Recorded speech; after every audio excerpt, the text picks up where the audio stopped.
ನಮಸ್ಕಾರ. ಡಾಕ್ಟರ್ ಸಿದ್ದು ಅವರು KK news Kannada channel ಅಂತ ಒಂದು ಒಳ್ಳೆ ಯೂಟ್ಯೂಬ್ ಚಾನೆಲ್ ಅವರು ಓಪನ್ ಮಾಡಿದ್ದಾರೆ. ಆ ಯೂಟ್ಯೂಬ್ ಚಾನೆಲ್ನ ವಿಶೇಷತೆ ಅಂತ ಹೇಳಿದ್ರೆ ಅದರಲ್ಲಿ ಕೇವಲ ಸಣ್ಣ ಮಕ್ಕಳು ದೊಡ್ಡವರು ಯಾವುದೇ ಒಂದು ವಯಸ್ಸಿನ ಅಂತರ ಇಲ್ಲದೆ ಹೆಚ್ಚು ನಮ್ಮ ಕನ್ನಡಕ್ಕೆ ಸಂಬಂಧಪಟ್ಟಿರುವಂತಹ ಕರೆಂಟ್ ಅಫೇರ್ಸ್ ಎಲ್ಲ ಮಾಹಿತಿ ಸಿಗ್ತಾ ಇದೆ. ದಯವಿಟ್ಟು ಹೆಚ್ಚಿನ ಸಂಖ್ಯೆಯಲ್ಲಿ, ಅದರಲ್ಲೂ ನನ್ನ ಯುವ ಸ್ನೇಹಿತರು ಹೆಚ್ಚಿನ ಸಂಖ್ಯೆಯಲ್ಲಿ ಯೂಟ್ಯೂಬ್ ಚಾನೆಲ್ನ ಸಬ್ಸ್ಕ್ರೈಬ್ ಆಗಿ ಫಾಲೋ ಮಾಡಿ ಹೆಚ್ಚು ಹೆಚ್ಚು ಕನ್ನಡ ಪರ ಜ್ಞಾನವನ್ನ ಬೆಳೆಸ್ಕೊಳ್ಳಿ ಅಂತ ಹೇಳೋದಕ್ಕೆ ಇಷ್ಟಪಡ್ತೀನಿ. ನಾನು ನಿಮ್ಮ ನಿರೂಪಕಿ. ಈ ಗ್ಯಾರಂಟಿ ಯೋಜನೆಗಳಿಂದ ರಾಜ್ಯದಲ್ಲಿ ಅಭಿವೃದ್ಧಿ ಆಗಲ್ಲ, ಇದು ಬಿಟ್ಟಿ ಭಾಗ್ಯ ಅನ್ನುವಂತ ಒಂದಾದ್ಮೇಲೊಂದು ಅಪಪ್ರಚಾರ ನಿರಂತರವಾಗಿ ನಡೀತಾ ಇದೆ. ಆದ್ರೆ ವಿಪರ್ಯಾಸ ಏನು ಅಂತಂದ್ರೆ, ಯಾರು ಇದನ್ನ ಟೀಕೆ ಮಾಡಿದ್ರು, ಆ ಟೀಕೆ ಮಾಡಿದಂತ ಜನ ಬೇರೆ ಬೇರೆ ರಾಜ್ಯಗಳಲ್ಲಿ ಇದನ್ನ ಅವರೇ ಜಾರಿ ಸರ್ ಅವರನ್ನ ವೇದಿಕೆಯಲ್ಲಿ ಅವರಿವರನ್ನದೇ ಪ್ರತಿಯೊಬ್ಬರು ಕೂಡ ಪಂಚ ಗ್ಯಾರಂಟಿ ಯೋಜನೆಗಳ ಸಸಿಗೆ ನೀರೆಣಿಸೋದ್ರ ಮೂಲಕ ಈ ಕಾರ್ಯಕ್ರಮವನ್ನ ಉದ್ಘಾಟನೆ ಮಾಡಲಿಕ್ಕೆ ಕೋರ್ತೇನೆ. ತಮ್ಮೆಲ್ಲರ ಕರತಾಡನಗಳ ಮೂಲಕ ಈ ಕಾರ್ಯಕ್ರಮವನ್ನು ಸಾಕ್ಷೀಕರಿಸಲಿಕ್ಕೆ ನಾನು ವಿನಂತಿ ಪೂರ್ವಕವಾಗಿ ಕೇಳ್ತೇನೆ.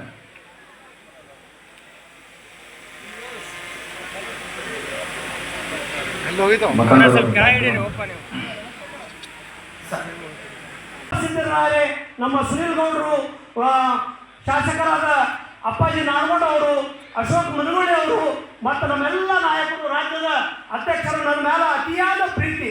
ನಾನು ಯಾವಾಗ ಅವ್ರಿಗೆ ಫೋನ್ ಮಾಡ್ತೀನಿ, ಅವ್ರು ನನಗೆ ಹಿಂದಿಯಲ್ಲಿ ಮಾತಾಡ್ತಾರೆ. ನನಗೊಂದು ಸ್ವಲ್ಪ ಹೆಮ್ಮೆ ಅನ್ನಿಸ್ತದೆ.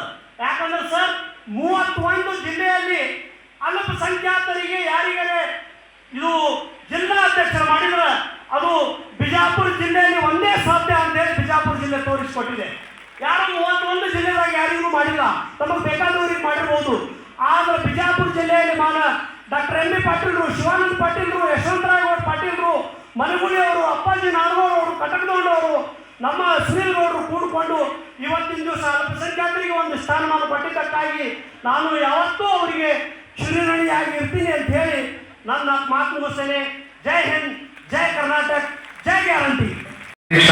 ಕೋಳಾರಿ ಸಾಹೇಬರು, ಹಾಗೆಯೇ ಜಿಲ್ಲಾ ಮಟ್ಟದ ಗ್ಯಾರಂಟಿಯ ಸಮಿತಿಯ ಗೌರವಾನ್ವಿತ ಸದಸ್ಯರು ಮಾನ್ಯ ರೇವಣ್ಣ ಸಾಹೇಬರಿಗೆ, ಮಾನ್ಯ ಶಾಸಕರ ಆದಿಯಾಗಿ ಅವರಿಗೆ ಒಂದು ಸ್ಮರಣಿಕೆಯನ್ನು ನೀಡಲಿದ್ದಾರೆ.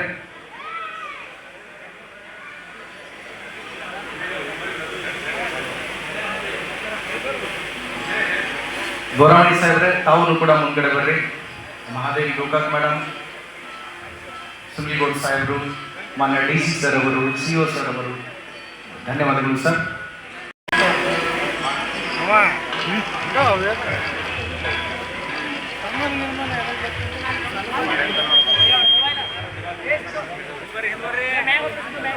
ಗೌರವಾನ್ವಿತ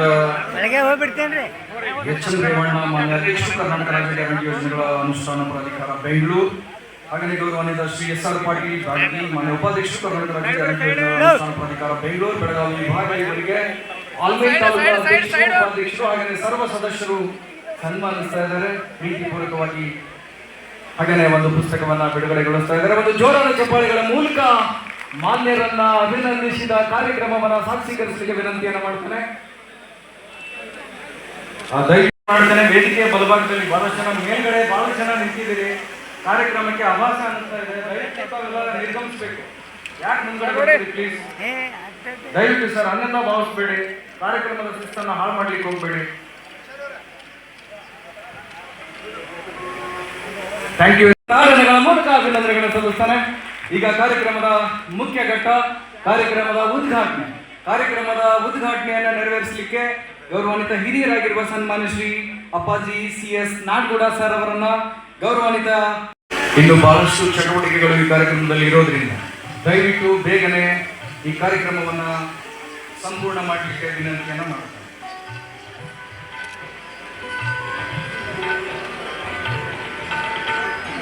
ಧನ್ಯವಾದಗಳು ಸರ್.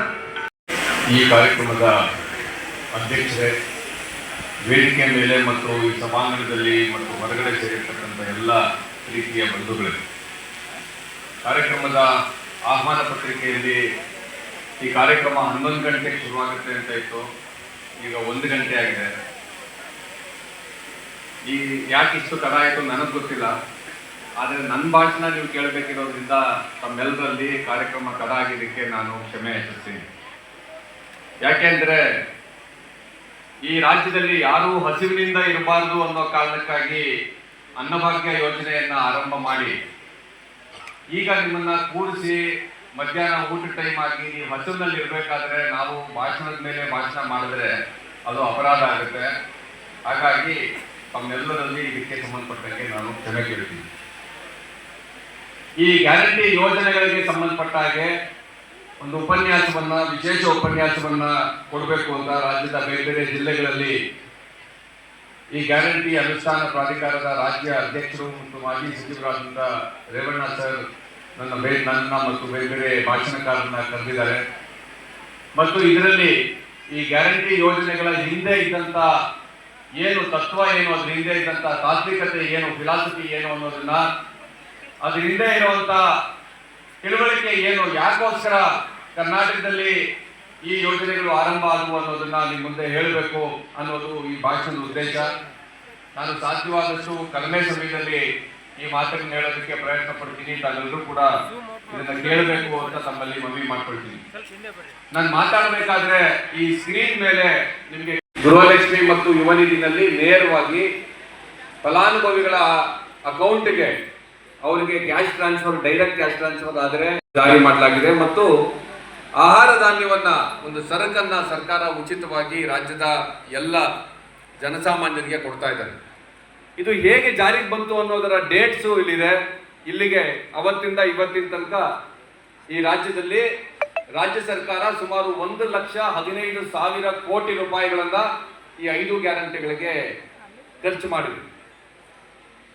ಕರ್ನಾಟಕದ ರೀತಿಯ ಯಾವುದಾದ್ರೂ ಒಂದು ರಾಜ್ಯ ಸರ್ಕಾರ, ಅದರ ಹಣಕಾಸು ಮಂತ್ರಿಗಳು ಮತ್ತು ಮುಖ್ಯಮಂತ್ರಿಗಳು ಇಡೀ ಪ್ರಪಂಚದಲ್ಲಿ 1,15,000 ಕೋಟಿ ರೂಪಾಯಿಗಳನ್ನ 2-2.5 ವರ್ಷಗಳಲ್ಲಿ ಜನಸಾಮಾನ್ಯರಿಗೆ ಉಚಿತವಾದಂತ ಕೆಲವು ಕಾರ್ಯಕ್ರಮಗಳನ್ನ ತಲುಪಿಸೋದಕ್ಕೆ ಖರ್ಚು ಮಾಡಿರೋದು ಇಲ್ಲವೇ ಇಲ್ಲ, ಇಡೀ ಪ್ರಪಂಚದಲ್ಲಿ ಇಲ್ಲ.